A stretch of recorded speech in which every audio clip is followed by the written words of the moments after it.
Bonjour à toutes et à tous et bienvenue pour ce moment important. C'est la deuxième grande conférence organisée à l'occasion du cinquantenaire de. Nous sommes vraiment, Madame la ministre, extrêmement heureux de pouvoir vous accueillir ici à l'université Jean Moulin Lyon 3 pour fêter ces 50 ans. Et puis, on en parlait tout à l'heure. Fêter le droit de l'environnement, qui a à peu près le même âge, 50 peu de choses près. On parlait de la revue juridique de l'environnement qui a dû naître aux alentours de 73-74, selon Jean. Alors peut-être qu'il pourra venir nous préciser tout cela. Alors, je suis d'autant plus heureux de vous accueillir que vous êtes entouré de Jean Untermeyer et de Philippe Billet, qui sont des figures importantes du droit de l'environnement. France, et aussi au sein de notre université, vous avez formé, des générations d'étudiants et familiarisé un certain nombre d'étudiants à ces enjeux qui sont devenus aujourd'hui essentiels. Je crois que nous continuons, 50 ans, après la création de l'université. Alors on entendra sur les dates exactes du début du droit de l'environnement, mais je crois que dans cette maison, nous avons été, des pionniers, et puis, ces pionniers ont vu, grandir, les fondations de leur édifice. Aujourd'hui, nous en sommes non seulement les héritiers, mais aussi, d'une certaine manière, les pèlerins. On continue à porter cette voix. Philippe, tu continues, et je sais que tu y mets, toute ton énergie et presque ta santé, hein, que tu es tombé malade, à cause de ça, pour partie. On continue à s'inscrire dans ces traces. J'en veux juste pour preuve la création, par exemple ici, de l'école de la transition écologique, qui a vocation précisément à permettre le développement des formations sur les questions environnementales et l'accompagnement de nos jeunes chercheurs, de nos formations à ce virage essentiel. Alors évidemment, Madame la ministre, chère Corinne Lepage, vous avez pris, on en parlait encore tout à l'heure, une part très active, tout à la fois comme avocate et comme responsable politique, au développement, à la promotion de ce droit de l'environnement, dans les prétoires, dans la mise en œuvre d'un regard. Vous rappeliez que vous avez été député européen sur ces enjeux vitaux et finalement dans l'affermissement d'un droit au sens large, un droit jurisprudentiel, dans ce que j'ose appeler finalement le destin de l'humanité, parce qu'au fond, c'est bien de cela dont il s'agit. Nous sommes aujourd'hui à la croisée des chemins, lorsque la société politique ne va pas assez loin devant la réalité environnementale qui nous menace. Je crois qu'il est du devoir de la société civile de se prendre en main et d'organiser un rapport de force qui passe, pas exclusivement, mais qui passe aussi par le juge. Alors c'est une conviction profonde, c'est une conviction que nous avons partagée ici même, il y a quelques mois, avec l'avocat Philippe Sands, qui a été fait docteur honoris causa de cette université, et qui, vous le savez, milite pour la création d'un crime d'écocide et la mise en place d'une justice environnementale. Alors, Madame la ministre, vous savez, ici, nous portons un certain nombre de valeurs, des valeurs humanistes, des valeurs environnementales extrêmement fortes. La chaire lyonnaise des droits de l'homme a été rebaptisée chaire lyonnaise des droits humains et environnementaux, parce que nous avons tous conscience que les deux sont liés. Je parlais du destin de l'humanité, mais le destin des droits humains sont étroitement liés à l'environnement dans lequel nous allons continuer à pouvoir vivre ensemble. Alors nous sommes impatients de vous écouter. Je vous prie d'ores et déjà de m'excuser parce que je serai obligé de vous quitter pour un sujet connexe, mais non pas ici, à la Manufacture des Tabacs, à la projection du film Bigger Than Us, sur l'engagement de la jeunesse, notamment sur ces questions. Voilà, vous êtes ici chez vous, vous êtes entouré d'amis et d'un public bienveillant qui et impatient de vous écouter. Bienvenue et je vous souhaite une très belle conférence. Merci.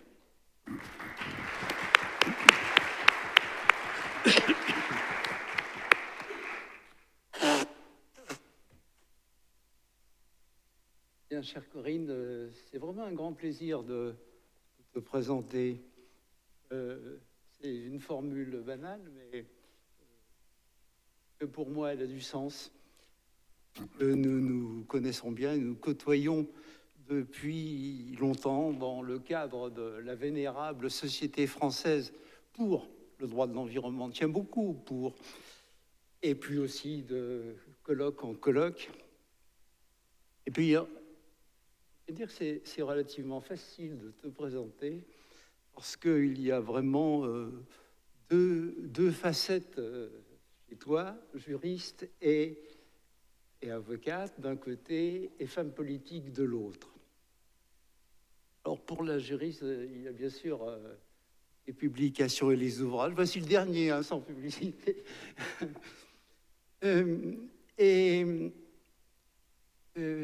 En dehors de ces nombreuses publications, eh bien, on retient cette victoire, cette superbe victoire au service des collectivités territoriales dans l'affaire de la Moco Cadiz.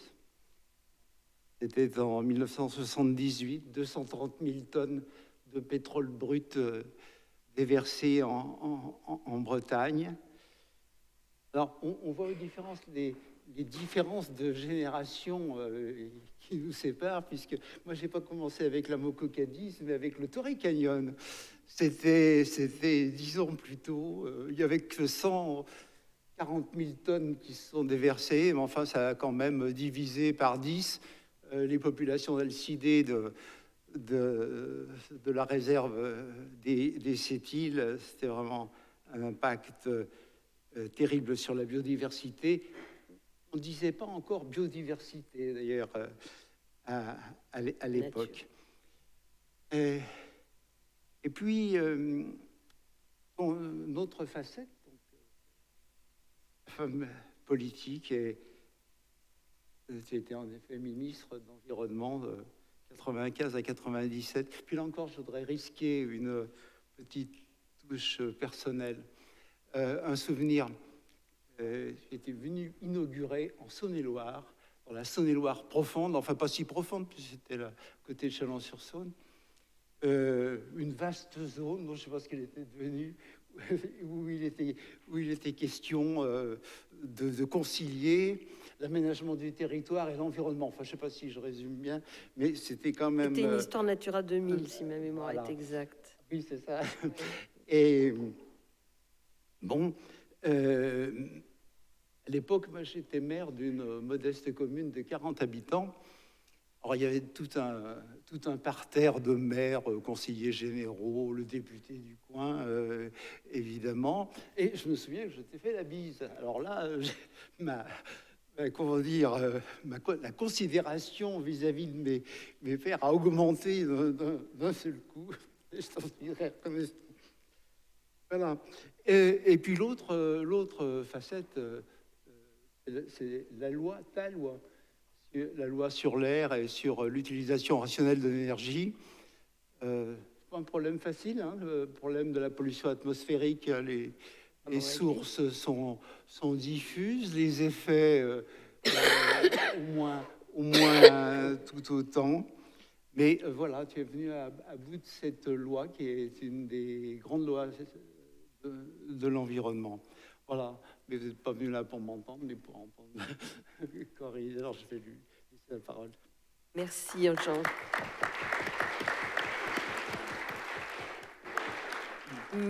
Monsieur le Président, messieurs les professeurs et chers amis, parce que vous avez bien vu que Jean Tamayer me tutoie et je connais Philippe Billet depuis un paquet d'années, un peu moins que Jean, mais un paquet d'années quand même. Et c'est pas la première fois que je viens à Lyon 3 et je suis vraiment très honorée que vous m'ayez proposé de faire cette conférence et je vous remercie les uns et les autres d'être présents autour de ce thème dont on m'a demandé de parler, qui est de l'environnement dans le prétoire. Alors, j'essaierai d'abord de voir un peu, au regard de ce que j'ai connu, comment le droit de l'environnement s'est complètement transformé au des 50 ans qui viennent de s'écouler. Et puis, dans un deuxième temps, je parlerai de la transformation du prétoire, c'est-à-dire d'une part des acteurs et d'autre part des règles du jeu. Et je pense que le professeur Billet. Alors, c'est vrai que tu parlais du Torrey Canyon, mais il n'y aurait pas eu de Torrey Canyon en 67, il n'y aurait pas eu de Democco Cadiz en 78. Pour une raison très simple.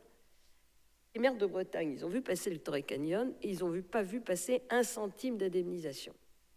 Il y a eu un peu d'argent, tout a été pour l'État. Donc quand ça a recommencé 10 ans plus tard, les maires, ils ont dit ça va comme ça. Comme ça que est née cette volonté farouche que ça s'arrête. Donc il y a bien un lien entre les deux. Alors on a une première étape qui, à mon avis, va jusqu'autour des années 90, 95, dans ces années-là, qui est aucun rapport avec mon poste ministériel. Hein, je vois les choses de manière un peu plus large quand même. Et ce que j'appellerais la mise en place des outils du droit, de l'environnement. Et au départ, il n'y en avait pas. Donc, quand il n'y a pas d'outils, on fait quoi? On fait avec les outils existants. C'est-à-dire qu'on a travaillé avec le droit commun. C'est comme ça qu'on a commencé avec le droit de l'environnement. Vous allez me dire, oui, mais Mme Lepage, 1964, première loi sur l'eau. Ouais, c'est possible, décret d'application 1973. Donc vous voyez, il y a beaucoup d'eau qui a coulé entre les deux, ce qui montre l'intérêt tout particulier qui était porté au sujet d'ailleurs. Bien, donc ces années-là sont des années où il y a de très grands procès, j'en citerai quelques-uns. Alors vous êtes jeunes, ça vous dira peut-être pas grand-chose, mais je pense que c'est vraiment des étapes importantes qui ont en fait permis la construction de ce droit de l'environnement, parce que parallèlement, vous avez eu une construction jurisprudentielle et une construction législative. Et en fait, c'est un certain nombre de trous dans la raquette qui sont apparus au niveau de la jurisprudence, qui ont donné lieu à des lois et à des modifications de lois parce que ça n'allait pas ou ça ne suffisait pas. Alors, ces grandes étapes que nous avons vécues, et ce que je veux vous dire pour commencer, c'est que je parlerai à la première personne du pluriel, parce que tout ce que j'ai fait, je l'ai fait avec quelqu'un qui s'appelle Christian Huglot, qui est mon mari, qui est mon associé, et nous avons consacré notre vie l'un et l'autre à l'environnement. Il a commencé un peu plus tôt que moi. Et donc, le premier dossier, qui était le dossier fondateur, c'est lui tout seul, c'est la montée d'Issonne. C'est la montée d'Issonne qui intéresse beaucoup de gens aujourd'hui. On parle d'autonomie de la Corse. Bien, une date de naissance des autonomistes en Corse, c'est 75.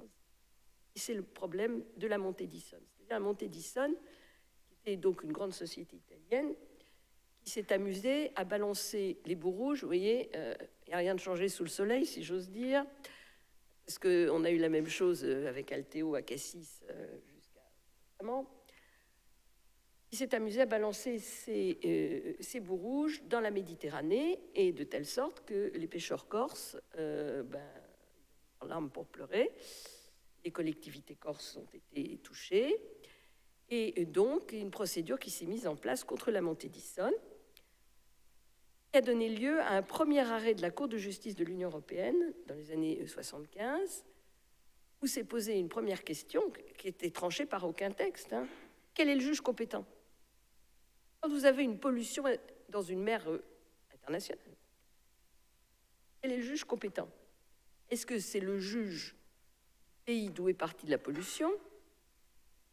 Pas très avantageux pour l'environnement, entre nous soit dit. Ou est-ce que c'est le juge du pays qui a été pollué? C'est mieux pour l'environnement. Et donc, la Cour de justice dit le lieu du dommage peut tout à fait être le lieu du juge. Cette question, du reste, n'est pas anodine et s'est reposée avec beaucoup d'acuité, de violence dans l'affaire de l'Erika, où les Maltais prétendaient à la compétence pour juger de l'affaire de l'Erika, alors qu'ils n'avaient pas le début du commencement d'un tribunal pour le juger. ni le début d'un commencement de droit effectif pour le juger, parce que c'était évidemment la manière de ne pas le juger. Si vous voulez, la question du tribunal, ça peut vous paraître une question procédurale pas très intéressante. C'est vachement important, parce que c'est là que ça se dessine. Donc Mont Edison, c'est une affaire qui a été assez longue, parce que Christian a gagné devant le tribunal pénal à Livourne. Immédiatement, les Italiens ont voté une loi pour exclure la responsabilité pénale du patron de la Mont Edison, qui venait d'être condamné.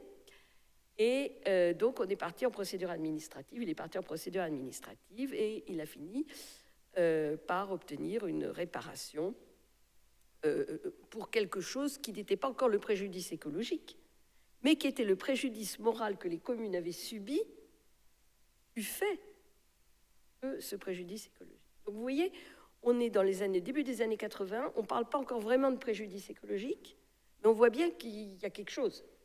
Il y a quelque chose d'abord qui s'appelle le principe pollueur-payeur, c'est-à-dire que le principe classique de la responsabilité civile, celui qui commet une faute, il répare sa faute. Et à l'environnement, ça s'appelle pollueur-payeur. On parle de la même chose. Puis cette question effectivement, du dommage écologique. À peu près à la même époque, on commence à avoir pas mal de contentieux sur les grandes infrastructures routières et autoroutières. Pas de grands changements, vous allez me dire. Sauf qu'à l'époque, on n'a pas énormément de choses. Pas beaucoup de choses. Mais c'est l'époque où le Conseil d'État invente la théorie du bilan en matière de déclaration d'utilité publique, qui permet donc de poser un certain nombre de questions. Mais à l'époque, au milieu des années 70, notamment quand se pose la question de l'autoroute de la Rocade de la Baule, je ne sais pas si les uns ou les uns un peu loin d'ici, mais enfin, vous connaissez peut-être la Baule, il y a une espèce de mur de l'Atlantique qui date de ces années-là. On fait penser que faire un gros immobilier en bord de côte, c'était vachement bien. Quand on a vu le signal 30 ans plus tard, on s'est dit que c'était peut-être pas si bien que ça. Comme quoi, vous voyez, une continuité des histoires dans le temps. Et donc, le maire de La Baule, il se trouvait être monsieur Olivier Guichard, ce qui dira rien à personne ici, qui était quand même le ministre de l'aménagement du territoire et de l'équipement, voulait faire sa rocade. L'étude d'impact, elle n'existait pas encore. Elle arrivera en 1965, un peu avant. Excusez-moi, décret d'application de la loi de 76-1977. Donc, dans l'affaire de la Baule, apparaît le fait qu'on ne puisse pas avoir une évaluation des conséquences environnementales que peut avoir un projet d'envergure, apparaît comme quelque chose qui est quand même pas possible. C'est aberrant. Donc, apparaît dans le prétoire la nécessité de cette étude d'impact. Finalement, la procédure sera perdue, mais le dossier sera gagné, la rocade de la Baule ne sera jamais. C'est l'époque de la pollution du Rhin. Très gros dossier qui a duré plus de 20 ans. Donné lieu à des problèmes diplomatiques entre la France et les Pays-Bas absolument colossaux. Globalement, les mines de potasse d'Alsace, les MDPA, celles-là même qui veulent aujourd'hui nous rendre irréversibles le stockage de Stocamine, en sachant qu'il y aura une pollution de la nappe phréatique à 200 ou 300 ans, mais visiblement tout le monde s'en fout. Et MDPA rejetait du sel dans le Rhin en quantité massive. La conséquence, c'est que les tuyaux des Hollandais étaient totalement corrodés, qu'ils en avaient ras-le-bol d'avoir leurs tuyaux corrodés. Donc, on a engagé une procédure vers 1974. Il y a eu une série d'annulations des autorisations de fonctionnement des MDPA.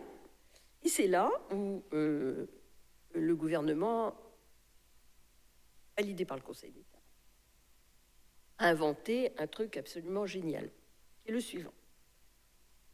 Billet connaît ça par cœur. Et ça date des MDPA, cette histoire-là. Vous faites annuler une autorisation d'installation classée. Parce que l'autorisation, elle peut pas être donné, les inconvénients ne peuvent pas être prévenus.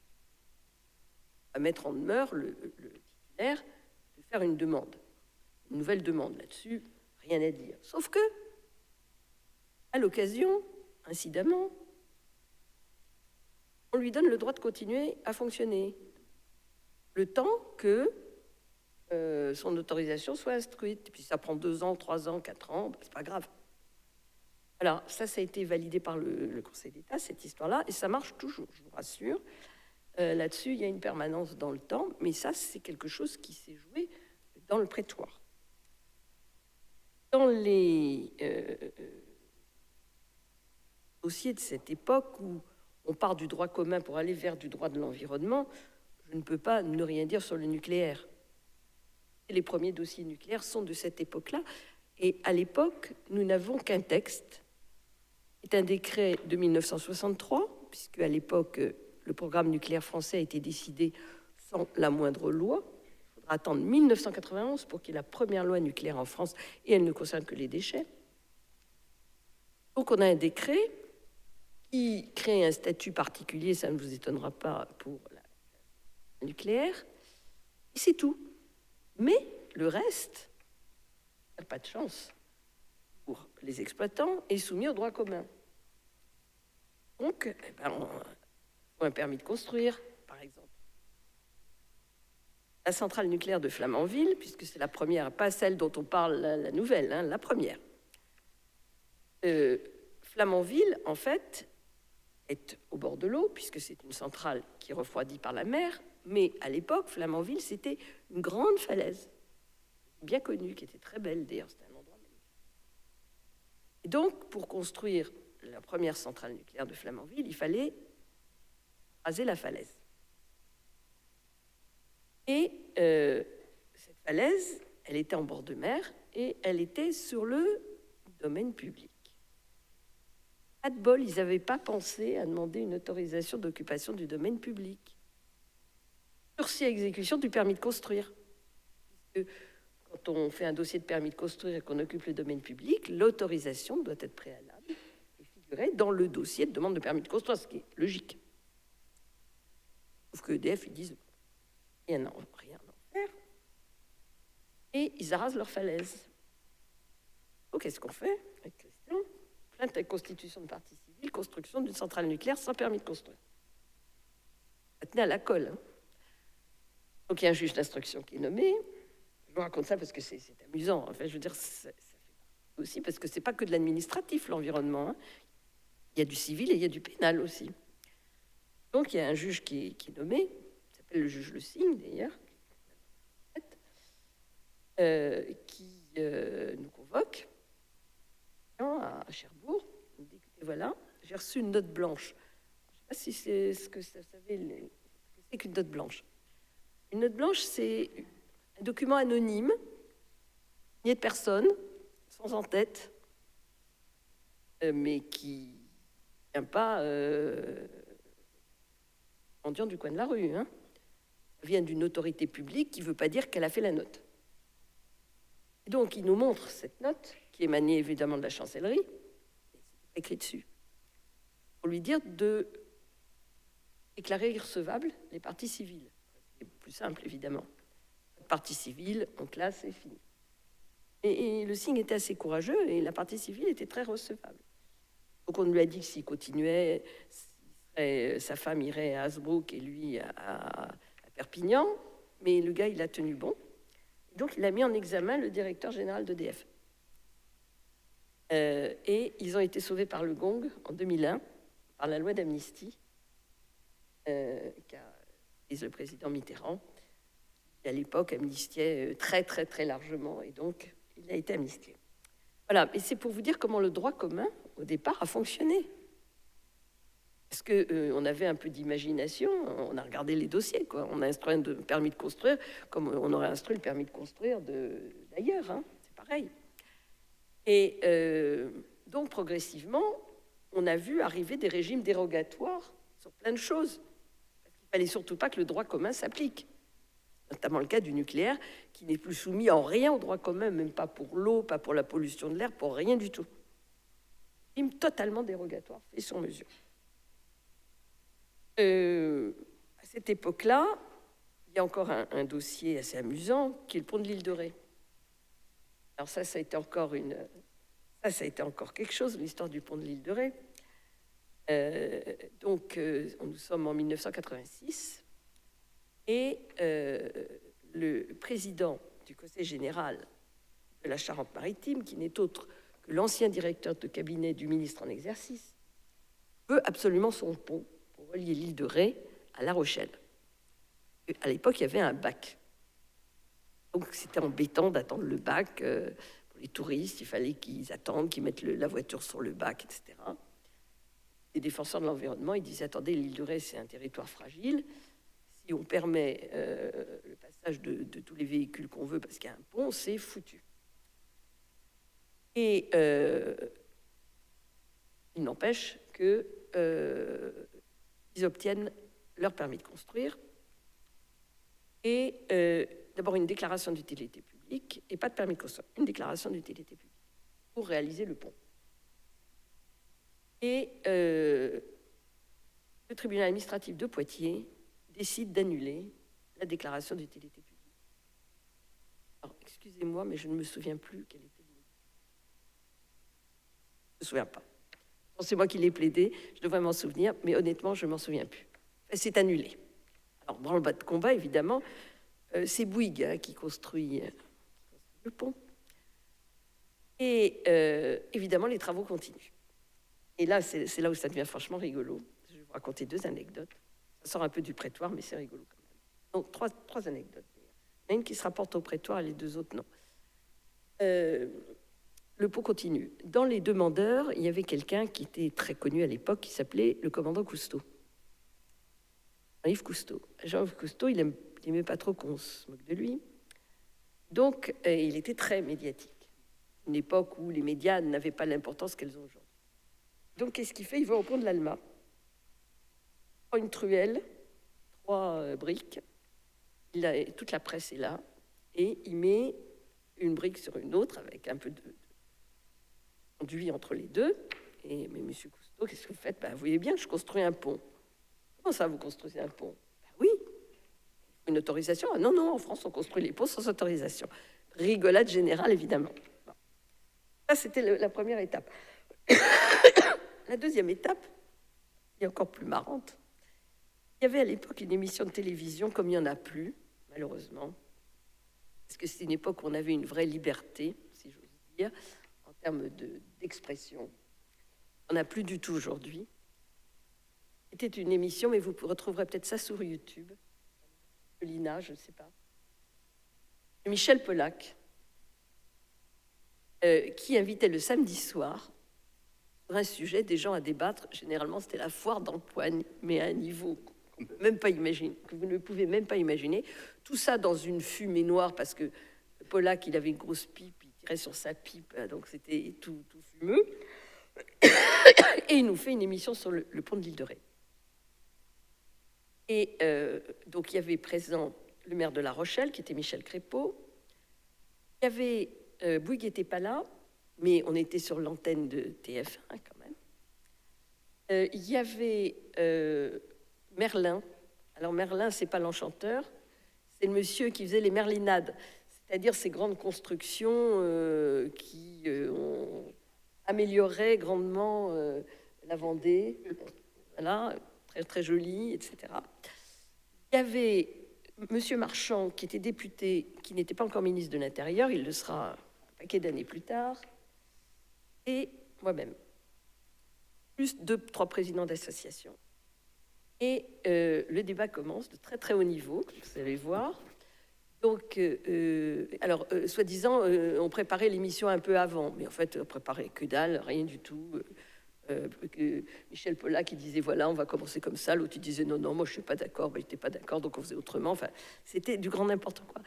Et donc ça commence, et il y a Marchand qui dit à Crépeau, t'es un salaud, tu m'as pas emmené, tu es un salaud, tu es venu dans l'avion de TF1, de Bouygues. Il lui dit non, je suis venu dans l'avion de TF1. L'autre il lui dit, vous voyez la différence entre les... L'autre il lui dit mais t'aurais quand même pu m'emmener. Vous voyez, ça commence comme ça. Alors ensuite, le ton monte, Et il y a quelqu'un qui dit, de toute façon, vous avez été payé. C'était en 86, la corruption, c'était pas encore un sujet très débattu, et surtout pas à la télé à 21h le samedi soir. Là-dessus, il y a Merlin, là, bon, Merlin, qui dit, moi, j'arrose toujours en chèque, jamais en liquide. Alors, vous voyez à peu près l'état du truc, et ça a fini, mais dans un truc pas possible, avec des dessins, parce qu'il y avait un dessinateur qui était assez talentueux. Et l'époque, la pub de Bouygues, c'était maison de maçons. Maison Bouygues, c'était les maisons de maçons.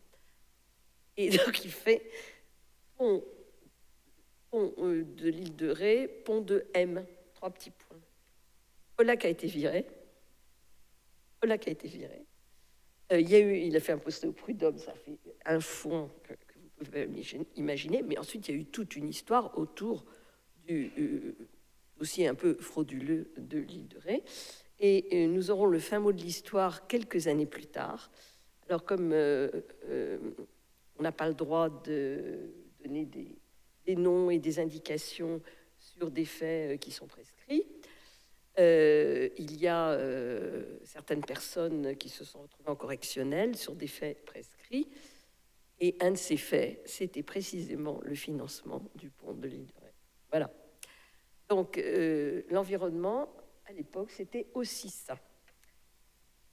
Voilà, ça nous montre quoi? Bon, on est une époque où on sort donc du droit commun pour entrer dans du droit de l'environnement.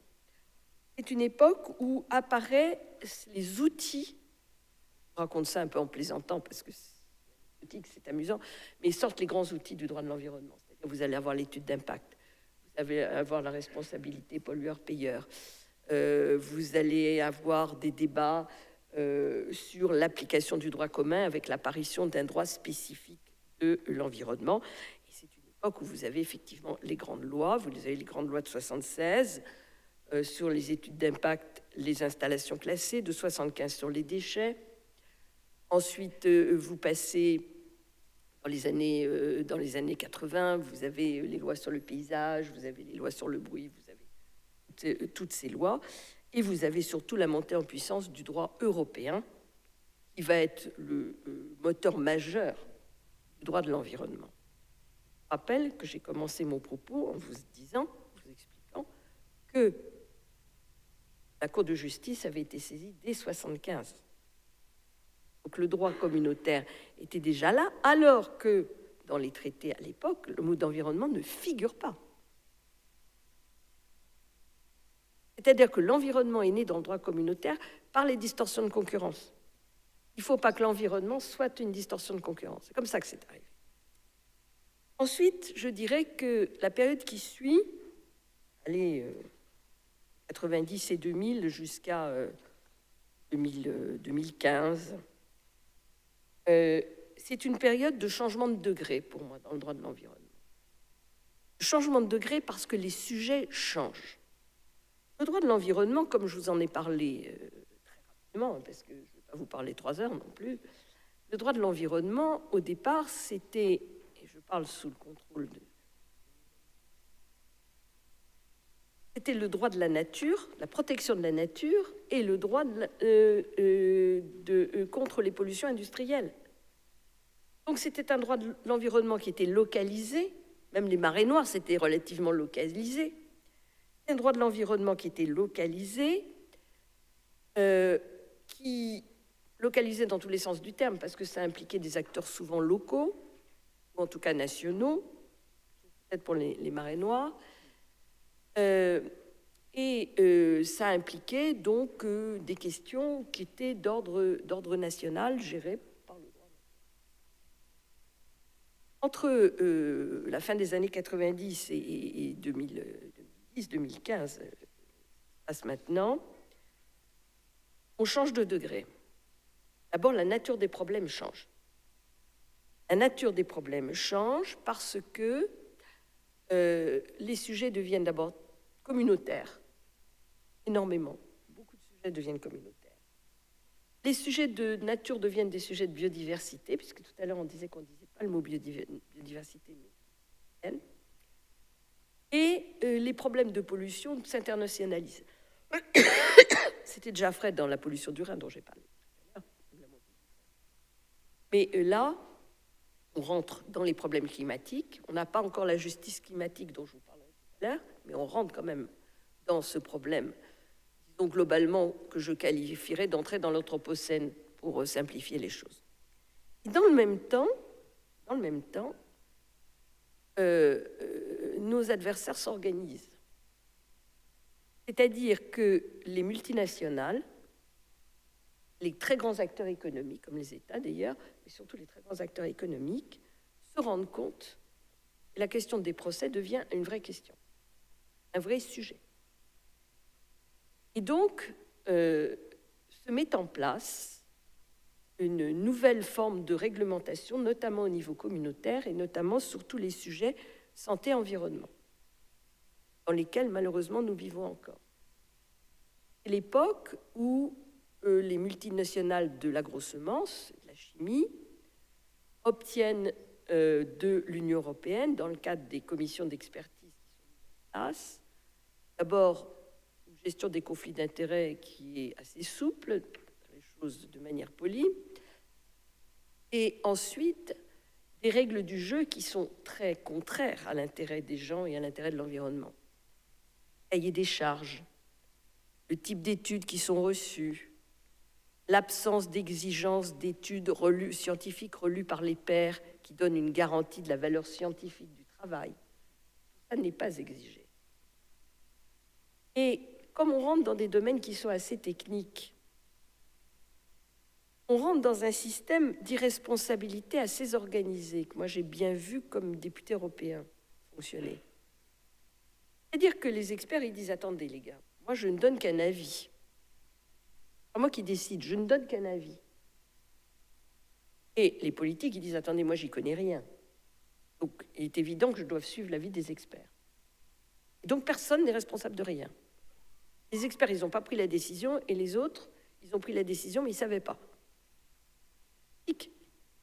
Et on a quand même très, très, très largement vécu là-dessus pendant une vingtaine d'années. Et même si on a aujourd'hui des décisions de la Cour de justice, en particulier une décision très importante de 2019, du 1er octobre 2019, s'appelle Blaise, qui explique comment on fait pour appliquer le principe de précaution, parce que c'est bien de ça dont il s'agit. La vraie vie, c'est pas ça qui se passe. Donc, il y a des sujets beaucoup plus techniques qui arrivent sur la table, beaucoup plus scientifiques aussi. Alors, je pourrais donner l'exemple des OGM, que j'ai vécu de partout, si j'ose dire. Tout simplement parce que j'ai obtenu comme ministre un moratoire sur la mise en culture des OGM en France et que, redevenue avocate l'année suivante, j'ai mené la lutte contre la décision de retrait de ma propre décision. C'est-à-dire que mes successeurs ont considéré que non, il n'y avait aucune raison d'interdire la mise en culture des OGM en France et que donc il fallait y aller. Et donc, s'en est suivi une très longue procédure devant le Conseil d'État qui a amené à un sursis à exécution, le premier sursis à exécution d'application du principe de précaution, il date de 1998. Puis, une saisine de la Cour de justice de l'Union européenne sur une question préjudicielle qui était celle de savoir si un État membre avait la latitude, quand il y avait une autorisation validant ce qu'on appelle un principe actif, c'est-à-dire le contenu d'un produit, l'État membre avait la possibilité de refuser de mettre en culture ce produit. Et de ce débat est née une directive, qui est la directive de 2001, qui a quand même sensiblement modifié la réglementation, pas assez, mais quand même, c'était déjà mieux. Et 15 ans plus tard, comme député européen, j'étais le rapporteur du Parlement européen sur un nouveau texte qui a abouti à la permission donnée aux États membres d'interdire la mise en culture d'OGM s'ils le voulaient sur leur territoire. Et c'était une histoire qui a duré 20 ans. Bon. et qui aujourd'hui se continue, parce qu'il n'y a pas d'OGM en Europe, hein, pratiquement pas de cultivés, c'est 0,1% des terres européennes, c'est-à-dire rien. Donc l'Europe a gagné. Je rappelle quand même qu'en 2000, les Américains pensaient, parce que les OGM c'était américain quand même, hein, c'est nos camarades Monsanto au départ, les OGM, ils pensaient que 50% de 3 ou 4 produits majeurs pour le maïs seraient OGM en 2000. Et sur un os. Et aujourd'hui, je dirais qu'ils ont revu leur copie et rebelotent avec quelque chose dont vous n'avez pas entendu parler encore, je pense, mais dont vous allez entendre parler, un nouveau sujet, qu'on appelle, nous, les nouveaux OGM, mais dans le langage européen, ça ne s'appelle pas OGM, ça s'appelle NGT. New, je sais pas, New quelque chose, qui en fait sont des OGM sans être des OGM, je m'explique. Un OGM, c'est une plante dans laquelle on a introduit un gène nouveau pour avoir un effet particulier. Ça s'appelle la mutagénèse. La transgénèse, pardon. La transgénèse. Avec les NGT, on ne fait pas ça. On fait de la mutagénèse et de la cisgénèse. C'est-à-dire qu'on fait muter un gène qui est dans la plante et on peut, grâce à la technologie CRISP, couper, tant de fois qu'on veut, le gène, le rafistoler, le mettre ailleurs. Dès lors que c'est un gène initial, il n'y a rien à dire. Et donc, le projet communautaire, qui est malheureusement assez avancé, crée 2 catégories de NGT. Les premières sont soumises à autorisation comme les OGM. C'est celles dans lesquelles il y a eu plus de 20 mutations du gène. C'est pas mal. Les autres, donc moins de 20 mutations, mais autant de coupures que ça vous fait plaisir, donc vous pouvez aller à l'infini, celles-là, elles sont soumises à rien. Pas d'évaluation, pas d'autorisation, pas de possibilité pour les États membres de les interdire, pas de possibilité pour les consommateurs de savoir qu'ils en consomment, pas de possibilité pour les agriculteurs bio de savoir qu'il y a ça dans le champ d'à côté, que ça va venir chez eux, etc., etc. En fait, ils sont en train, par la bande, de gagner. Voilà. Bon, quoi qu'il en soit, cette période-là, c'est une période où apparaissent les grands principes du droit de l'environnement, en particulier le principe de précaution, qui fera l'objet d'un rapport remarquable, de 2 rapports remarquables. Je vous engage très vivement à lire, même si c'est... Ce sont les rapports de l'Agence européenne de l'environnement. Le premier s'appelle Principe de précaution, leçon tardive. Signaux précoces, leçon tardive. Il a été publié en 2000. C'est absolument passionnant. Ça raconte tout notre XXe siècle. Ça raconte comment on a fait des choix délirants parce que les industriels se sont organisés pour faire de la désinformation, en fait. C'est-à-dire que ce qui s'est passé sur le tabac et sur l'amiante, d'ailleurs, a été décalqué sur tout ce qui a suivi. On a aujourd'hui sur le glyphosate, au hasard, c'est la même histoire. Donc c'est très intéressant parce que ce rapport proposait de tirer 10 leçons de cette expérience des années 1900-2000. En fait, le rapport, il commence en 1896. Vous savez pourquoi?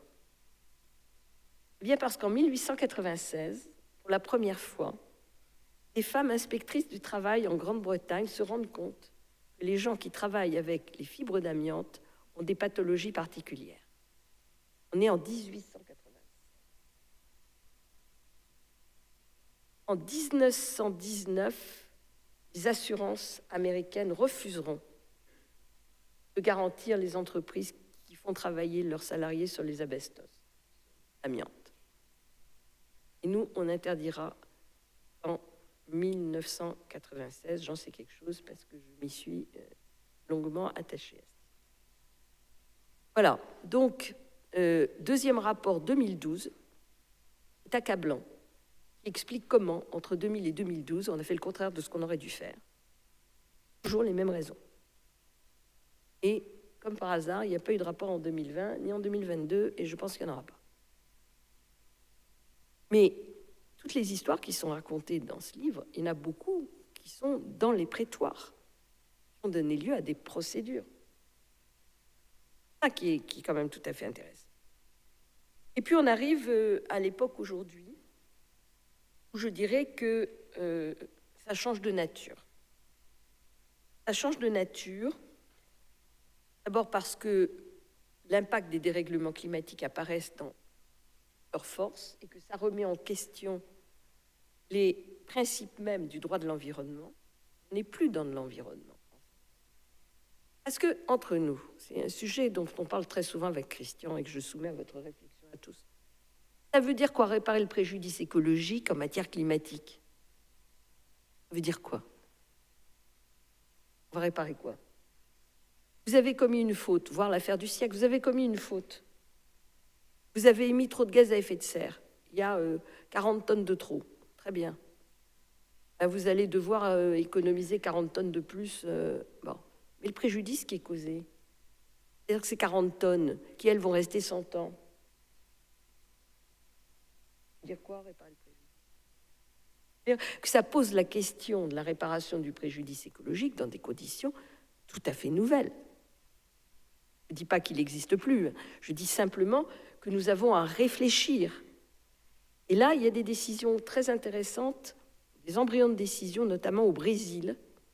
Il y a une affaire qui a été jugée en préjugement, où il y avait 4 chefs de préjudice qui étaient retenus pour un type qui avait illégalement, je ne sais pas si vous connaissez cette décision, illégalement défriché la forêt primaire. Donc vous avez tant de milliers de tonnes de CO2, à la tonne de CO2, ça vaut tant, ça fait tant. Vous avez utilisé ce bois, ça vous a rapporté tant, ça fait tant. Les conséquences de votre déboisement sur la forêt locale, c'est ça, et ça fait tant. Et il y avait encore un 4e préjudice indirect. Donc vous voyez, dans le monde entier, on cherche. C'est pour vous dire que les bases du droit de l'environnement sont complètement rebattues. En fait, on est en face d'un... Comment dire? On sort du silo, l'environnement n'est pas une matière en soi, ça n'existe plus. L'environnement, ça devient en fait la base de tous les droits. Regardez ce qui se passe dans le droit des affaires avec le devoir de vigilance. La question de l'environnement et sociale, d'ailleurs, qui sont liées, sont essentielles. Regardez tout ce qui est le droit de l'énergie. On parle de transition écologique, on vous parle d'énergie, de rénovation des bâtiments. À juste titre, je ne critique pas, mais simplement, on est quand même très éloigné de ce qu'était le droit de l'environnement. Et donc, on est obligé de penser différemment et de tenir ensemble le climat, la biodiversité et la santé. La santé, c'est la santé humaine qui est rapprochée de la biodiversité, ça s'appelle One Health. Une santé. On a enfin compris que quand on fiche en l'air la biodiversité, on se fiche en l'air nous-mêmes. Ça a mis beaucoup de temps. J'ai fait voter dans la loi sur l'air en 1996 le fait que l'étude d'impact devait concerner la santé. Ça paraît une évidence aujourd'hui. À l'époque, non. Ça s'arrêtait aux grands singes. L'étude d'impact, nous, on n'était pas dedans. Santé humaine, non. Pas de problème. Donc il faut tenir les trois ensemble. Et dans les dossiers qui viennent, je pense que c'est quelque chose qui va être de plus en plus prégnant. Alors pour parler du prétoire, je voudrais vous dire un mot, puis je vais terminer à moins le quart pour qu'on ait le temps d'avoir des questions, et j'ai encore des trucs à vous dire après. On assiste, vous allez assister à quelque chose d'une évolution juridique planétaire absolument extraordinaire qui s'appelle la justice climatique. Le mot de justice climatique a beaucoup de sens, je n'ai pas le temps de faire de l'étymologie. Ce dont je veux parler, c'est de la justice climatique au sens prétoire du terme. La justice climatique, c'est quoi? C'est le fait d'aller chercher la responsabilité ou l'insuffisance des mesures prises par les États et aujourd'hui de plus en plus par les entreprises. Il y a à peu près 1600 procès dans le monde aujourd'hui sur ce sujet. Et le rapport qui a été publié à l'initiative du Sabin Center, qui est une organisation américaine dépendant de l'université de Yale, qui collecte toutes les décisions rendues dans le monde, nous apprend que cette année, en 2023, même la Chine en a eu. Donc, en dehors de la Corée du Nord, près de la Russie, mais même en Russie, je crois qu'il y en a, mais en tout cas, la Corée du Nord, tout le monde a des cas. Alors, quelle est la particularité de cette justice climatique? Et sur quoi est-ce qu'elle repose? La justice climatique, elle est apparue, en fait, avant les accords de Paris. La première décision qui a été rendue, une décision américaine de 2007, EPA contre Massachusetts, où la question s'est posée de savoir si l'administration fédérale devait ou ne devait pas réguler les émissions de gaz à effet de serre. Le premier procès, il est de 2007. Et la Cour suprême, qui était composée à l'époque, heureusement, différemment d'aujourd'hui, a considéré que oui, c'était bien son travail, et avec un raisonnement très intéressant où il y a un des juges qui explique que la Constitution américaine, c'est très bien, mais s'il n'y a plus d'Américains pour l'appliquer, ça ne servira pas à grand-chose. Donc, c'est la prise de conscience qu'en fait, c'est l'humanité qui est interpellée. Et on voit un développement massif de cette justice climatique à partir de 2017, 2015, puis 2017-2018, avec le premier arrêt qui est très connu, qui est l'arrêt Urgenda, qui a été rendu aux Pays-Bas, confirmé en appel puis à la Cour suprême néerlandaise en 2019 ou 2020, où le juge estime que oui, l'État néerlandais qui a prévu de faire 19% de réduction pour 2020, c'est pas assez, il faut qu'il fasse 25. Pourquoi est-ce qu'il faut qu'il fasse 25? Quelle est la base juridique de ça? C'est là où ça devient très intéressant. Deux bases juridiques. La première base juridique, c'est les accords de Paris. Alors, ça peut vous paraître normal, mais pas du tout. Les accords de Paris, certes, c'est une convention internationale. Convention internationale, elle lie les États membres qui l'ont signée, ratifiée. OK. Sauf que quand vous allez lire les accords de Paris, il n'y a pas de dispositions contraignantes. Et notamment, les objectifs nationaux qui doivent être poursuivis sont indicatifs. Oui, mais dans les accords de Paris, vous avez le fait que les États se donnent pour objectif d'atteindre une augmentation maximale de la température de 2 degrés, voire 1,5 degré. Nous soit dit, 1,5 degré, je pense qu'on peut toujours rêver. Vous verrez dans la presse d'aujourd'hui que nous avons vécu 1,4 degré cette année. Voilà. Donc les juges, tribunal hollandais le premier, mais ensuite il y a eu d'autres décisions dans le même sens, disent ben, écoutez, voilà, vous avez pris un engagement, les États, eh ben, vous allez le tenir. Pour une fois, les engagements et les promesses n'engagent pas que ceux qui y croient, mais ceux qui les prennent, ce qui est une grande révolution. Je suis d'accord avec vous.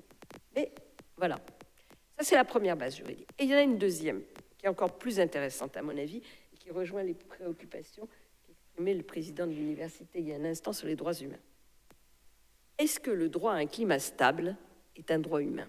Autrement dit, est-ce que le fait que notre vie et notre droit à une vie familiale normale, article 2, article 8 de la Convention européenne des droits de l'homme, soit impacté par le dérèglement climatique, constitue une atteinte à nos droits? Plusieurs juridictions suprêmes ont déjà jugé oui. Ça a été le cas des Pays-Bas. Ça a été le cas de la Cour de Karlsruhe en 2021 dans un arrêt Neuboer extrêmement important qui reconnaît pour la première fois le droit des générations futures en disant que la loi climatique allemande est inconstitutionnelle parce que les engagements pris pour réduire les émissions après 2030 ne permettent pas de s'assurer que les gens qui vivront à ce moment-là pourront bénéficier des mêmes droits que les gens qui vivent en 2020. C'est le premier arrêt de ce genre, et il est fondé sur les droits humains. J'ajouterais qu'il y a 3 recours qui sont actuellement pendants à la Cour européenne des droits de l'homme. Il y en a un dont vous avez entendu parler il n'y a pas longtemps, les petits Portugais, il y a quelques jours. mais il y en a deux autres qui avaient précédé. La décision concernant les grandes îles des Sonderreinen suisses, des grands-mères suisses, qui disaient « moi je suis vieille et le dérèglement climatique porte atteinte à ma santé et donc à mon existence ». Et le dossier que j'ai eu l'honneur de plaider devant la Cour le 29 mars, qui est le dossier d'Amien Carême, qui était le maire de la commune de Grande-Synthe, qui a saisi la CEDH en disant que la submersion de la ville de Grande-Synthe est une menace réelle, parce qu'on sait que ça va être submergé en 2030 à peu près, constituait une atteinte à son droit à la vie, à une vie familiale normale. Alors, c'est des sujets qui posent des questions juridiques qui sont vraiment pas simples, et notamment des questions de recevabilité. Et qui, là aussi, nous interpellent sur le point de savoir si, face à ces sujets-là, nos règles de droit sont bien opérationnelles. Parce que vous savez tous, du droit, que ce qu'on appelle l'actio popularis, l'action populaire, n'est pas recevable. Il faut avoir un intérêt lésé pour agir. Évidemment, parce que sinon, les tribunaux, ils en peuvent déjà plus, et ce serait encore bien pire. Donc, est-ce que les grands-mères suisses ou les jeunes portugais remplissent des conditions spécifiques par rapport aux autres pour pouvoir saisir la Cour? Est-ce que un ancien maire, une commune qui va être submergée, citoyen de cette commune, qui risque d'être submergée, a un intérêt suffisant pour pouvoir saisir la Cour? C'est des questions qui sont pas simples. Et s'ajoutent des questions de fond sur lesquelles, bien entendu, les États se sont engouffrés. Ce sont des questions qui touchent d'abord à la séparation des pouvoirs. Est-ce qu'il est admissible que des juges s'arrogent le droit de juger de décisions politiques? Parce qu'après tout, la fixation d'un objectif de diminution des émissions de gaz à effet de serre, avec tous les efforts en cascade que ça suggère pour un pays, c'est un choix politique. Normal que ce soit le juge qui le tranche. Moi, je dirais oui. J'ai plaidé en disant que pour deux choses. D'abord, il y a une règle de droit. En tout cas, chez nous en France, il y a une stratégie nationale bas carbone. Vous êtes dedans, vous êtes dehors. Le Conseil d'État a dit, vous êtes dehors. Pas le temps d'entrer dans les détails. C'est des questions là-dessus, je répondrai tout à l'heure. Et puis, il y a un deuxième sujet. C'est que, au-delà des règles, il y a des règles supérieures.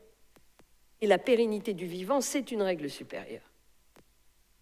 Dès lors que le droit à la vie des gens est mis en cause, il doit s'imposer sur des règles strictement de répartition des pouvoirs. Donc vous voyez, mais c'est des sujets qui sont énormes sur la table. Et ça se plaide. Et puis vous avez dans le prétoire, à côté de la justice climatique, donc qui se développe maintenant à l'encontre des entreprises, qui va se développer massivement avec le devoir de vigilance, qui n'est pas tout à fait de la justice climatique, mais qui n'est pas très loin.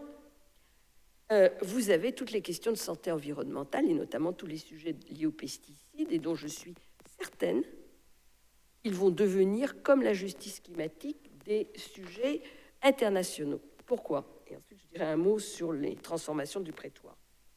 Une minute. Pourquoi? C'est des sujets...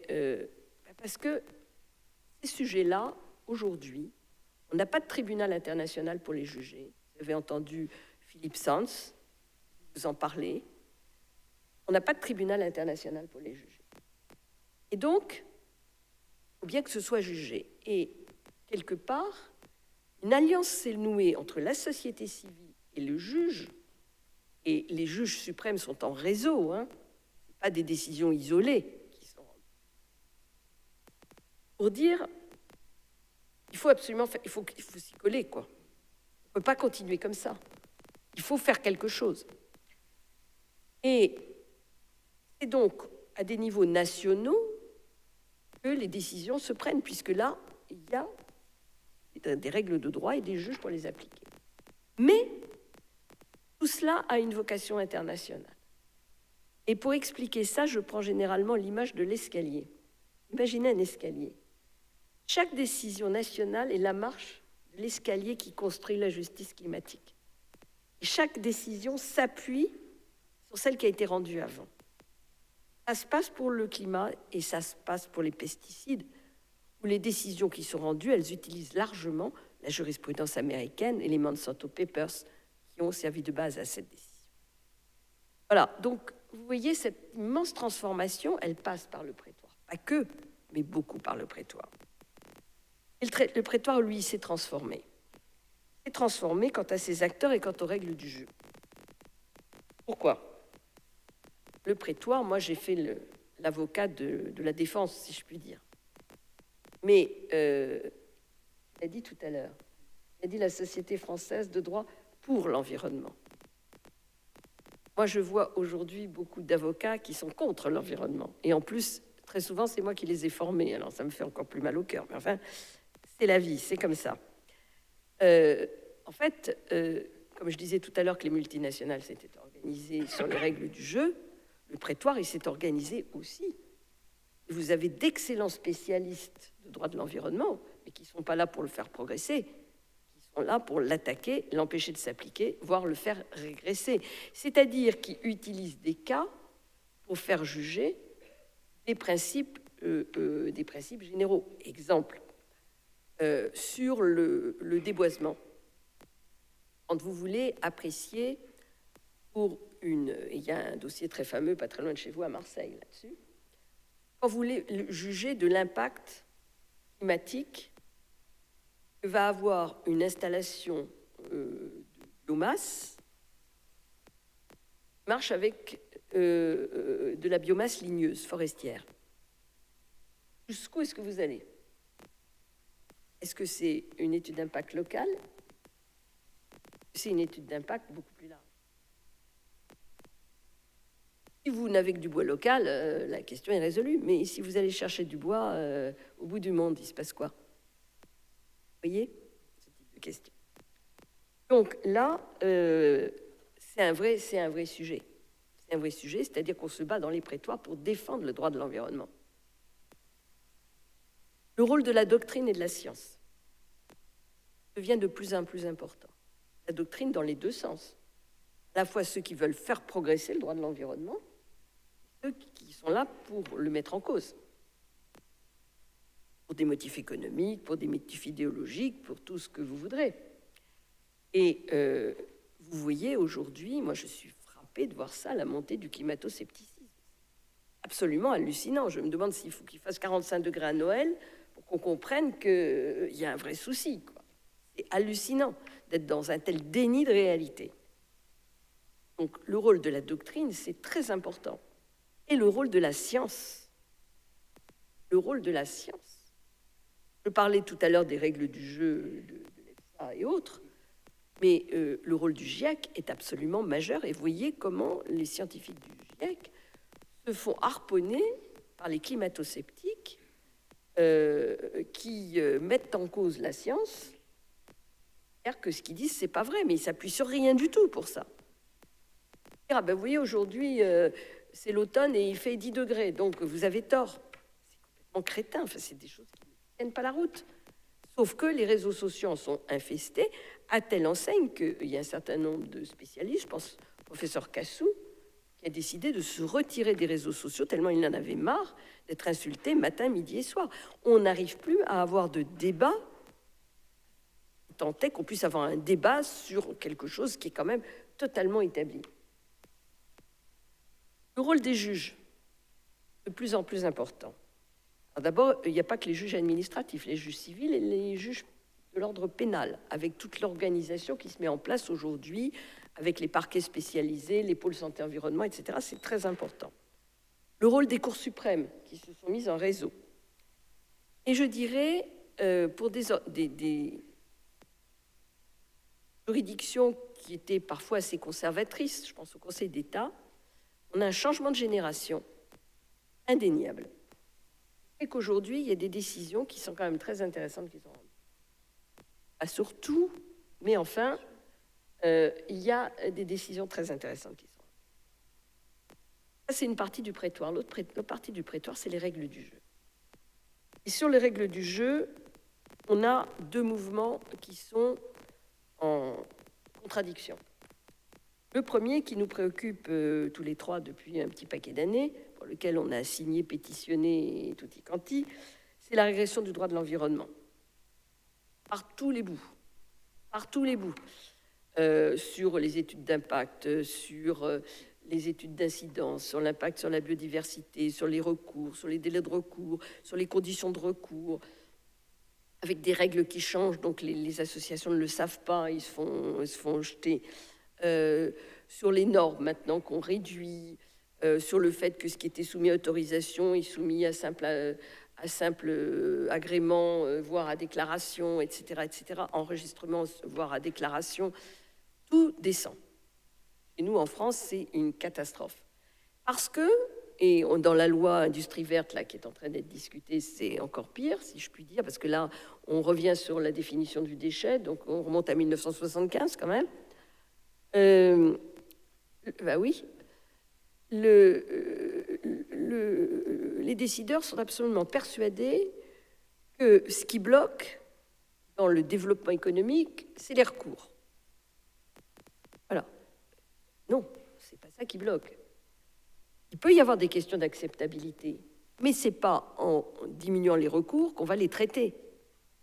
Les questions d'acceptabilité, on va les traiter en associant les gens en amont. Là où on va gagner du temps. Et pas en les empêchant d'agir en aval, parce que ça donne des ZAD. Et ça fait Notre-Dame-des-Landes. Je ne comprends pas qu'on ne comprenne pas ça. Et c'est absurde. Et puis, les normes, c'est gênant. C'est possible que les normes se soient gênantes, mais enfin, on se rend quand même compte, c'est quand même des sujets que je suis depuis 5 ans, en matière de normes environnementales, on a sans cesse renforcé les normes. Pourquoi? Parce que les études ont montré que ce qu'on faisait était dangereux. C'est pas la peine de tourner autour du pot. Et que là où on autorisait 10 comme admissible, aujourd'hui c'est 1. C'est pas parce qu'on veut embêter les entreprises, c'est parce que scientifiquement on le sait. Et qu'on ne peut pas continuer dans un pays et dans un continent, si je puis dire, où la pollution de l'air, c'est 500 000 morts par an en Europe, 48 000 chez nous, où les cancers chez les moins de 50 ans ont augmenté de 79%, quand même. Alors on nous dit, oui, c'est parce qu'on les détecte mieux. Moi, je veux bien. Mais enfin, si vous avez un cancer à 40 ans et qu'on ne l'a pas détecté, vous n'allez pas attendre 70 ans pour le savoir. Hein. Non, c'est pas possible, ça. Voilà. Donc, on se rend compte, en plus qu'il y a des produits, je pense au PFAS, par exemple, dont on ne sait absolument pas quoi faire, comment on va faire pour se débarrasser de ces produits-là, et on continue et on accélère. Donc non, les normes, c'est absolument nécessaire, et leur renforcement, il n'est pas lié à vouloir être anti-économique, il est lié simplement au fait qu'on en sait plus. Et dans l'autre sens, vous avez une part croissante du droit international, du droit européen, sous toutes ses formes, qui impacte de plus en plus, effectivement, notre droit. Ça, je dirais que c'est plutôt une bonne chose, même si on peut être un peu inquiet de l'évolution actuelle du droit communautaire, mais c'est un autre sujet. Voilà, donc je terminerai en disant qu'en fait, tout ce que je vous ai raconté là, bavarde, excusez-moi, je vais faire 45 minutes, j'ai fait 1 heure. Tout ce que je vous ai raconté là, ça traduit quoi? Ça traduit le fait que le droit joue un rôle tout à fait nouveau dans nos sociétés. Alors, je vois bien certains de mes confrères dire ouais, enfin, c'est pas le droit qui fait les choses, c'est pas la justice climatique qui va régler les problèmes. C'est possible, mais enfin, j'observe que depuis qu'il y a des États qui se font condamner, ils commencent à faire un peu attention. La peur du gendarme est quand même quelque chose de diablement efficace. On se rend compte de plus en plus que le droit joue un rôle croissant majeur dans nos sociétés, en interne et en externe, et c'est une bonne chose, parce que quand il n'y a plus de droit, c'est la violence. Le droit, c'est ce qui permet d'éviter la violence, d'avoir un règlement pacifique et différent. Donc la croissance du droit dans les sociétés contemporaines, ce n'est pas seulement une américanisation de nos sociétés, c'est le fait qu'on se rend compte qu'il faut des règles qui, compte tenu de la complexité des sujets, sont de plus en plus importantes. Ça n'empêche pas, je terminerai là-dessus, qu'il faut des principes. Et j'entendais tout à l'heure le président parler de l'humanité. Je suis heureuse de saluer ici Madeleine Gilbert, qui nous a fait le plaisir d'être là aujourd'hui. Pourquoi est-ce que je la salue? D'abord parce que je l'aime bien, mais en dehors de ça, parce qu'elle est une des administratrices à mes côtés de l'Association des Amis de la Déclaration universelle des droits de l'humanité, qui est un texte que nous promouvons depuis 2015 maintenant. L'association a un statut onusien, nous sommes un statut consultatif auprès de l'ECOSOC, auprès des Nations Unies, et je dirais que nous avons d'abord beaucoup des universités qui ont signé, beaucoup de villes, des associations de grandes villes, la plus grande association de villes du monde d'ailleurs, la CGLU, des groupements locaux unis, des barreaux, beaucoup de barreaux, un syndicat, des entreprises, 80 ONG, donc ça commence à être quelque chose de consistant. Et je commence à avoir quelque espoir que nous puissions changer de niveau, si je puis dire, et d'arriver à une reconnaissance de cette déclaration au niveau international. Le gouvernement français ayant enfin considéré que ça pouvait peut-être avoir un intérêt, je pense que nous allons avoir un soutien que nous n'avions pas jusqu'à présent, et qui va nous aider peut-être déjà à Dubaï et au-delà. Voilà. Mais je pense que nous avons besoin de ce texte, nous avons besoin de reconnaître que, au-delà de nos différences, au-delà de nos nationalités, au-delà de nos cultures, nous sommes des terriens, donc des humains. Et les terriens dotés d'une responsabilité particulière à l'égard du reste du vivant, c'est que nous, on sait ce qu'on fait, alors que le reste du vivant, il ne fait pas, et il ne sait pas ce qu'il peut faire. C'est la grande différence. Et donc, je terminerai là-dessus. Vous les jeunes, je suis bien consciente qu'on vous laisse un monde qui n'est pas forcément très sympathique. C'est vrai. Mais vous allez avoir une tâche incroyable, formidable, historique, plus qu'historique.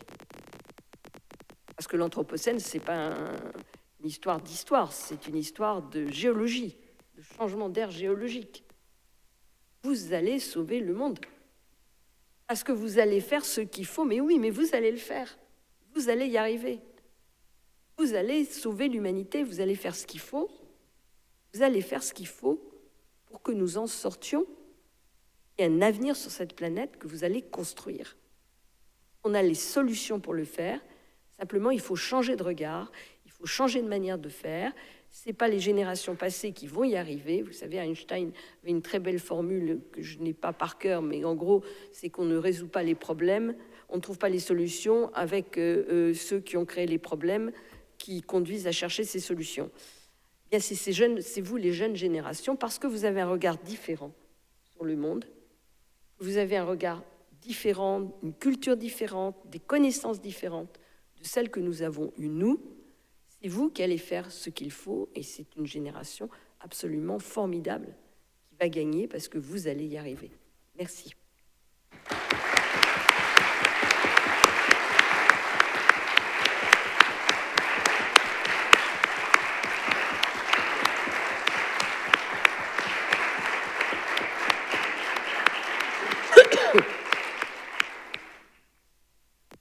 Merci, Corinne, de ces propos réconfortants. Et je trouve que, d'ailleurs, c'est assez réconfortant qu'on attaque le droit de l'environnement, comme tu l'as souligné. Parce qu'il fut une époque où, quand on parlait d'environnement, ça remuait pas les passions, c'est le moins qu'on puisse dire. Et puis, ce qui est réconfortant aussi, me semble-t-il, c'est que le dérèglement climatique est un phénomène qui me semble encore plus difficile à appréhender. On en parlait tout à l'heure, que la pollution atmosphérique. Eh bien, le droit s'y colle. Hein, attache justement et il commence à le maîtriser. Enfin, il ne recule pas devant l'obstacle, en tout cas. Je voudrais donner deux petites choses pour introduire le débat. Quand on regarde un peu l'évolution de ce contentieux que tu nous as présenté, on est frappé d'un certain nombre de choses. D'abord, dans ses origines très modestes, c'était notamment dans le domaine, enfin, dans le domaine de l'eau, les pêcheurs qui ont fait progresser le droit de l'environnement. Hein, quand on regarde un manuel de droit de l'eau, d'Espax ou de je sais pas qui, eh bien, on trouve des actions des pêcheurs. Et à l'Institut de droit de l'environnement, nous étions abonnés, et je pense que nous le sommes toujours, au bulletin du Conseil supérieur de la pêche et à toute série de revues sur la pêche, aussi sur la chasse d'ailleurs. Et les personnels de toute la maison là-bas de rue Chevreul venaient pour lire les revues de pêche qu'on recevait à l'Institut du droit de l'environnement.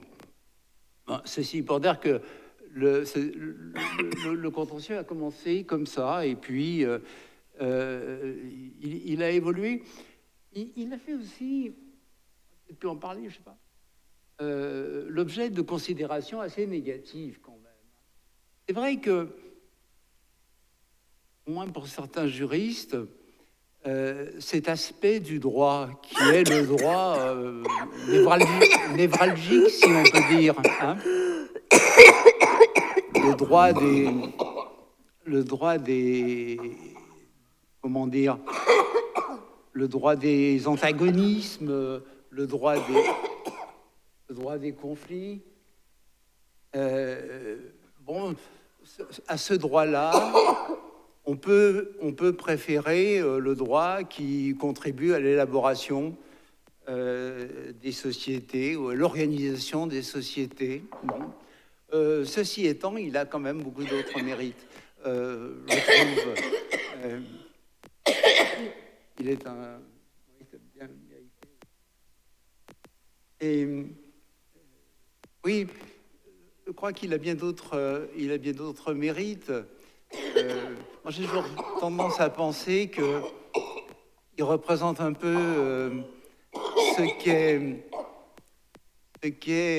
par rapport aux courses de montagne, l'escalade en falaise. Hein, c'est un exercice redoutable, très stimulant. Et alors même que du point de vue source du droit, c'est quand même une source très modeste. Après le droit supranational, après la loi, après le règlement, bien tout juste avant la doctrine, c'est tout dire. Voilà.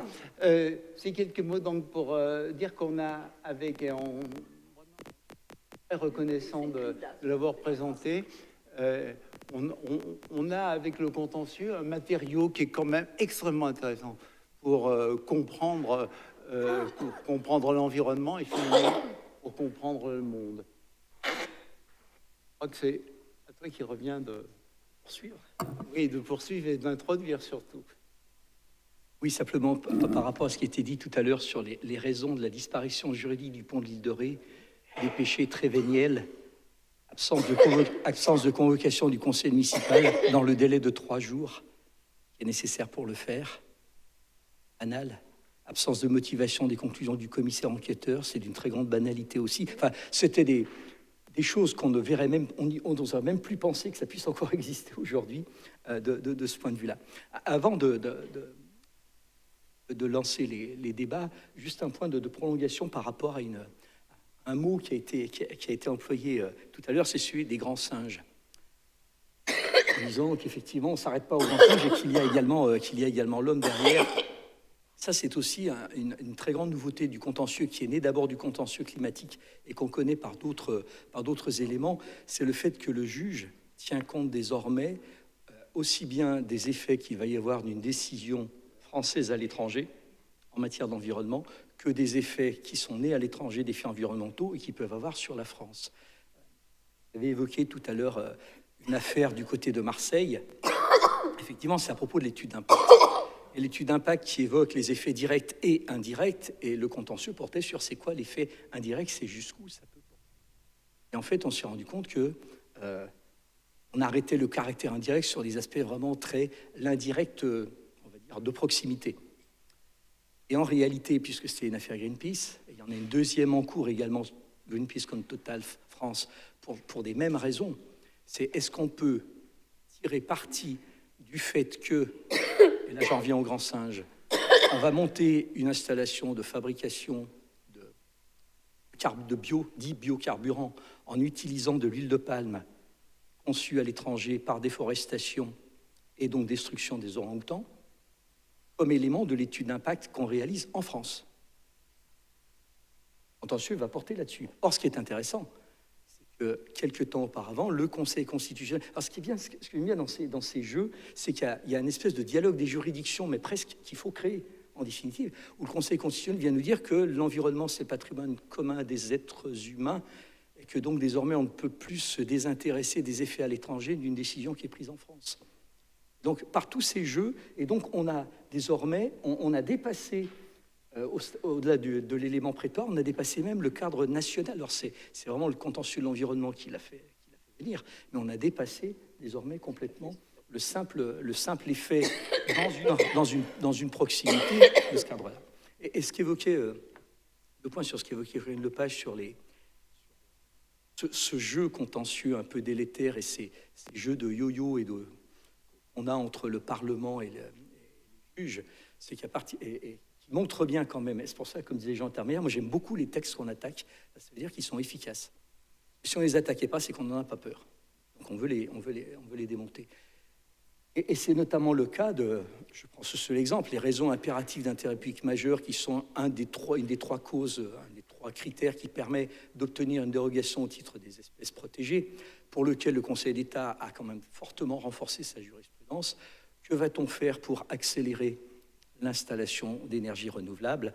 On va considérer que par nature, ces installations présentent un caractère d'intérêt public majeur. Et comme on se tient au niveau strictement de la loi, ça devient un peu technique, on se tient strictement au niveau de la loi, et que ce vont donc être des décrets, ou en tout cas des textes réglementaires qui vont arranger le dispositif, on précise bien tout de suite que les moyens tirés de la violation du principe de non-régression sont irrecevables. Donc, on fait un espèce d'échec et mat par avance, et donc on arrive à déconnecter le contentieux tout de suite. Et qu'en fait, on anticipe. C'est-à-dire qu'en fait, vous avez, puisque maintenant on connaît bien le contentieux, ça fait maintenant plus de 30 ans qu'il y a un véritable, j'entends véritable contentieux, c'est plus du contentieux associatif à la grand-papa où vous aviez des personnes qui allaient saisir, pardon, Oui. qui allaient saisir le juge, mais un peu parce qu'ils n'avaient plus d'autres moyens. Ils font appel effectivement à des avocats extrêmement compétents, même des universitaires, il y en a aussi, et qui permettent quand même d'avoir... Parce qu'on dit toujours, oui, c'est une très belle décision du juge, il faut toujours se poser, oui, mais c'était une très belle question qu'on lui a posée d'abord. Il ne faut jamais oublier que le juge ne fait que répondre à la question qu'on lui pose, enfin, sauf les moyens d'ordre public. Et c'est vrai que quand on arrive par le fond, et je me souviens quand on avait travaillé avec Christian, notamment sur l'affaire de l'Erika, se poser la question de savoir quel était le statut du pétrole qui était transporté, si d'abord c'était un déchet ou si c'était autre chose, enfin, etc. Il y a tout un ensemble, et il faut y réfléchir bien par anticipation, et après on voit que petit à petit, il y a des réponses qui se forment par le législateur, puis ensuite par les industriels qui ont quand même, il y a un certain droit d'entrée, ou qui s'offrent des droits d'entrée auprès des pouvoirs publics pour faire créer leurs propres textes. Et ça, c'est un jeu qui est très subtil et on a beaucoup de peine à le contrer. Compléter ce que tu veux, je vous prie de m'excuser, j'ai eu ce qu'on appelle une crise d'asthme. Voilà. À l'appui de ce que je viens de dire. Sur l'Erika, en fait, on était dans quelque chose que vous pratiquez, que je pratique aussi, qui est la stratégie de contournement. C'est-à-dire que quand on tombe sur une falaise, il faut trouver une solution. C'est exactement ce qui nous est arrivé. Je n'ai pas parlé de l'Erika parce que je ne pouvais pas parler de tout. L'Erika, on avait un problème majeur, c'est qu'il y avait une convention internationale qui excluait la responsabilité des affréteurs, sauf s'ils étaient personnellement responsables de l'accident. Donc tout de suite, j'ai pensé que je pourrais obtenir la responsabilité pénale, mais que je n'aurais pas un rond, pas un centime, puisque je ne gagnerais pas sur la responsabilité civile. Là où je me suis dit, qu'est-ce qu'on peut faire? Et ça, c'était le droit maritime qui se protégeait, en fait. Revenir au droit commun. Revenir toujours au droit commun. Vous posez la question, c'est quoi ces boulettes qui sont au milieu de la mer? Par hasard, ce ne seraient pas des déchets. tribunal de commerce de Saint-Nazaire a dit non, Cour d'appel de Nantes a dit pas question, Cour de cassation a dit peut-être pas si bête que ça, on va aller demander à la Cour de justice de l'Union européenne ce qu'elle en pense. C'est ça que ça s'est passé. Et vous voyez ce dialogue permanent qu'il peut y avoir, mais surtout, il y a certains types de contentieux, et je dois l'avouer humblement, il y a 20 ans, j'y croyais pas. Le contentieux climatique, etc.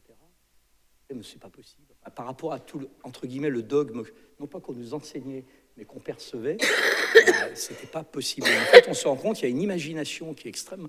Soyez imaginatif, finalement. Vous allez assurer vos propres défenses de votre existence.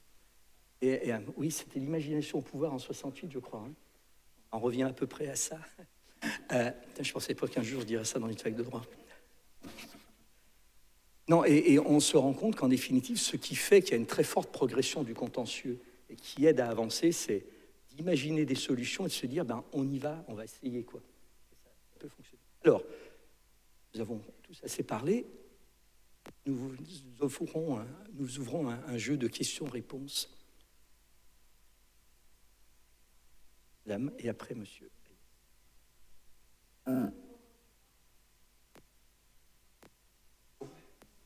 Là, ici, là devant. Premier rang. En A4.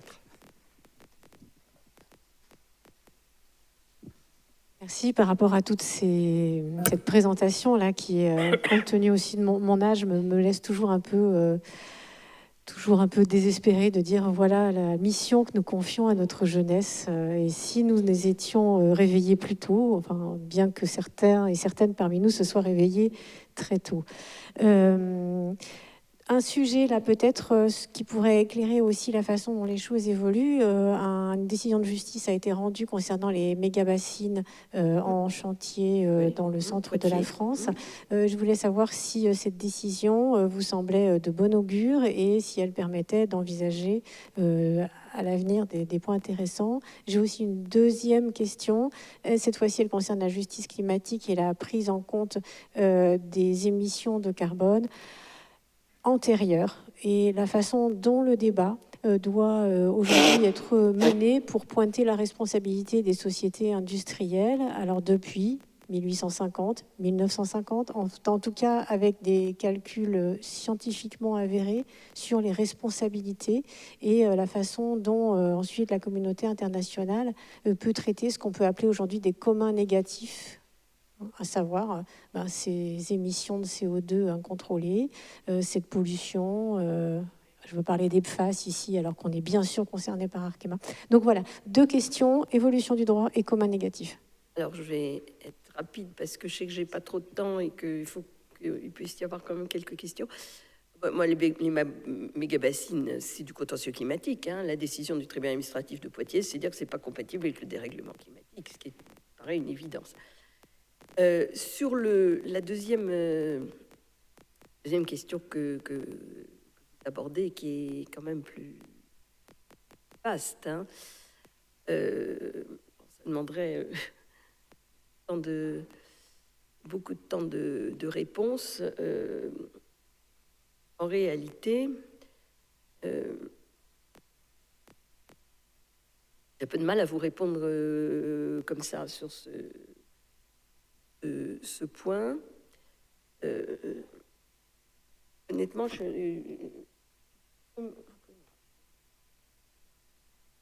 que vous pouvez reformuler la question, reformuler votre question parce que non, mais même comme ça, sans le micro, comme ça.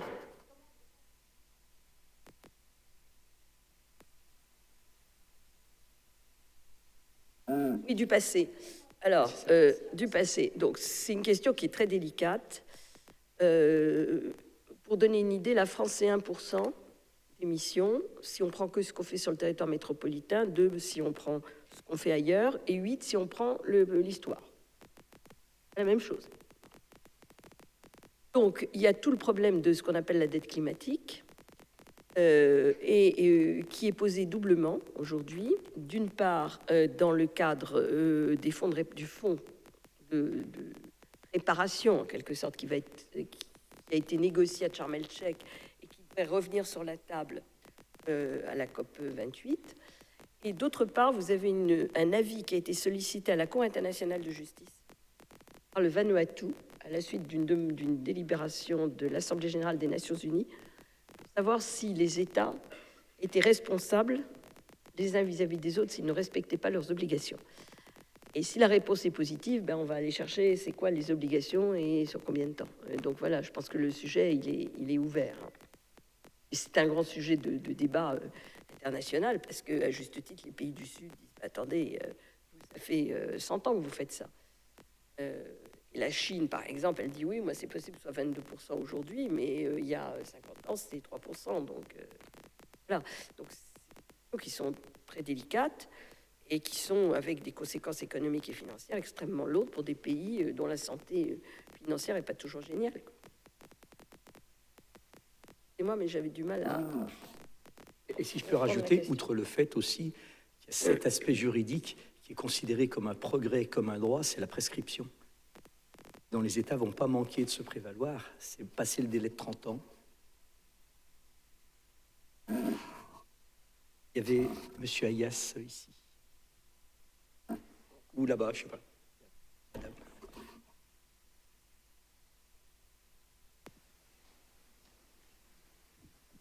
Merci. Bonjour. Bonjour. Bonjour, cher professeur. Maître, j'avais la question, dans cet amphithéâtre, il y a des jeunes étudiants qui aimeraient embrasser la même vocation que vous. Et donc, je voulais un petit peu vous demander si vous avez des conseils pour peut-être les futurs avocats spécialisés en droit de l'environnement, et aussi peut-être l'état d'esprit dans lequel on devrait être ou se préparer. Alors, je crois que le professeur Billet vous a dit « Ayez de l'imagination ». Ça me paraît la chose la plus importante. Il vous faut des bonnes bases de droit général. Civil, pénal, administratif, de base. On aurait besoin. C'est pas dans le temps, le droit de l'environnement, c'était du stratif, et puis c'est tout, du droit administratif, et puis non, mais plus du tout. Et puis je dirais, pour ceux qui en ont la possibilité, un double cursus scientifique. Ça, c'est vraiment un plus formidable. Pour lire une étude d'impact, pour lire une... alors, ça peut être un double cursus avec les sciences naturelles, ça peut être un double cursus avec de la biologie, ça peut être un double cursus avec de la climatologie, ça peut être avec plein de choses. Mais je pense pour qu'un jeune, moi j'aurais 20 ans aujourd'hui, je voudrais faire le droit de l'environnement, j'essaierais de trouver ce qui... Parce que le droit de l'environnement, c'est devenu tellement énorme. J'essaierais de voir qu'est-ce qui m'intéresse le plus, et ensuite j'essaierais d'apprendre du côté scientifique la matière. On peut même faire de l'ornithologie. Oui, on peut faire plein de choses. Je vous assure, les sujets ne manquent pas. La géologie. De la compta, d'ailleurs, aussi.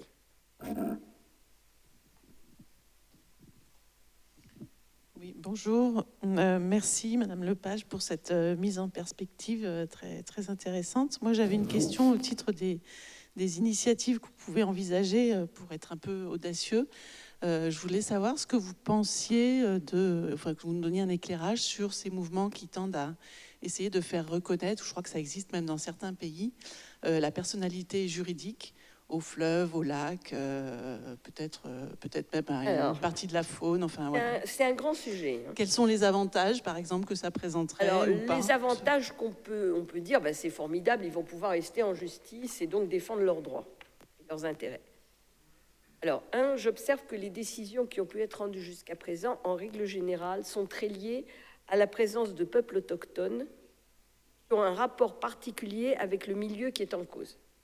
Soit la forêt, que ce soit un fleuve. C'est leur ADN, quelque part. Donc, c'est en fait très lié aux droits des peuples autochtones. Mais le problème principal que je me pose, parce que je fais de la procédure, le problème principal que je me pose, c'est qui va agir en vrai. Parce que votre fleuve, il ne va pas aller devant le tribunal, ça ne marche pas. Donc il faut un médiateur, qui est un humain. Lequel? Si c'est un État, je pense qu'on oublie tout de suite. Parce qu'il y aura toujours des intérêts plus importants que ceux du fleuve, la forêt. Donc vous oubliez. Donc État, parquet, tout ça, non. Donc, qu'est-ce que ça peut être? Ça peut être des ONG. Les ONG, aujourd'hui, en France et en Europe, elles peuvent déjà le faire. Et des associations qui défendent la forêt de trucs, la rivière de machin, telle zone humide, etc., qui peut agir, qui peut demander la réparation du préjudice écologique. Donc, qu'est-ce que ça va donner de plus? Et c'est la question que je me pose, vous voyez? Je ne suis pas du tout contre. Et qu'est-ce que ça m'apporte? La question procédurale, elle est essentielle. Si c'est pour coller ça au ministère public, très franchement, on oublie. Je suis un peu carré, mais il me reste que 5 minutes. Et je rajoute une publicité subliminale. Le 23 novembre, nous organisons une journée d'études sur justement la personnification de la nature, et c'est la question de la défense de ses droits. Compliqué encore. J'aurais une question, alors c'est un peu caricatural, mais est-ce que vous pensez que l'opposition qui existe entre les industries, notamment les industries responsables des gaz à effet de serre, donc les principales émissions de gaz à effet de serre, et puis le droit de l'environnement, c'est un atavisme, ou est-ce qu'à terme, ça pourra être amené à évoluer dans un sens vertueux? Si vous voulez, la question, c'est celle de savoir s'ils acceptent le changement ou pas. On peut considérer, alors je vais peut-être choquer beaucoup, mais avoir un gentleman agreement quelque part en disant, bah, écoutez, ce que vous avez fait jusqu'à présent, c'est pas bien, vous en êtes responsable, mais enfin, on en a tous profité aussi quelque part. Donc, par contre, vous continuiez, alors que le GIEC a dit qu'il fallait plus aller explorer une goutte de pétrole supplémentaire. C'est pas admissible. Pour moi, la barrière, elle est là. Vous voyez ? On ne peut pas continuer à aller rechercher des nouvelles sources fossiles.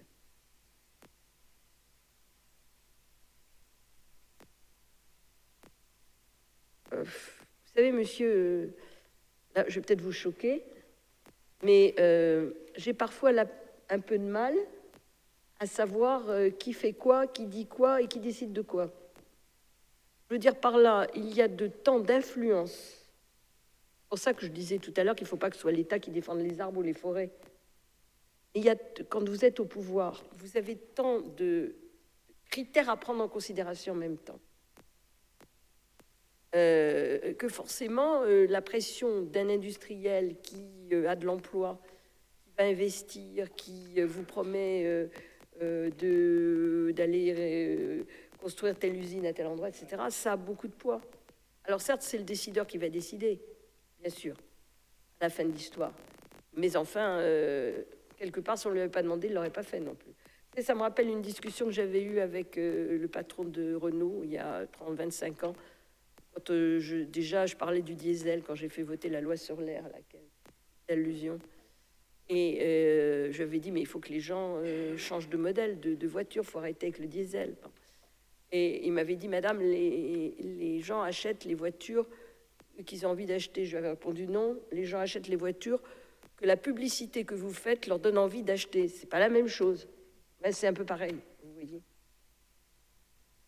Bien, merci beaucoup. Nous allons devoir malheureusement créer des frustrations et nous arrêter, puisque le train n'arrive pas toujours à l'heure, mais parfois il part à l'heure. Madame Lepage doit retourner à Paris. Merci encore. Désolée, hein. Merci encore 1000 fois.